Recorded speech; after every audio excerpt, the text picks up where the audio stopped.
Marrëdhëniet mes Shteteve të Bashkuara të Amerikës dhe aleatëve europian kanë hyrë në një fazë të re tensioni pasi presidenti Donald Trump ka shpërsuar retorikën ndaj disa prej liderëve kryesorë të kontinentit. Gjatë kësaj jave, Trump ka sulmuar kancelarin gjerman Friedrich Merz, duke e cilësuar kritikisht jo efektiv për shkak të kritikave të tij ndaj luftës me Iranin. Paralelisht, ai ka kërcënuar me tërheqjen e 10 mijëra trupave amerikan të vendosur në Gjermani, një veprim që mund të ketë pasoja të mëdha për sigurinë europiane. Në të njëjtën linjë, presidenti amerikan ka drejtuar kritika dhe ndaj kryeministrit britanik Keir Starmer, duke përdorur tone personale dhe duke paralajmëruar vendosjen e tarifave të larta për importe nga Mbretëria e Bashkuar. Këto deklarata kanë shtuar pasigurinë në marrëdhënie transatlantike. Sipas raportimeve, edhe Pentagonit po shërton masa ndëshkuese ndaj aleatëve të NATO-s që sipas tij nuk po mbështesin mjaftueshëm operacionet amerikane në konfliktin me Iranin. Mes propozimeve përmendet pezullimi i Spanjës si anëtare dhe rishikimin e qëndrimeve mbi territore strategjike të ishujve Falkland. Këto zhvillime kanë alarmuar diplomacinë europiane,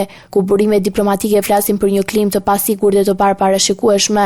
Sipas tyre, marrëdhëniet SBA-Europë po kthehen në një fazë të ngjashme në fillimet e administratës së mëparshme Trump, duke ngritur mbikëqyrjet për stabilitetin e aleancës. Në këtë kontekst, disa diplomatë europianë sugjerojnë ndjekjen e qasjes së ish-kancelares Angela Merkel, e cila gjatë mandatit të parë të Trump kishte adoptuar një strategji të matur, duke shmangur reagimet e menjëhershme dhe duke ruajtur qëndrime të qëndrueshme. Tensionet nuk kanë kursyer as figura të tjera të rëndësishme europiane.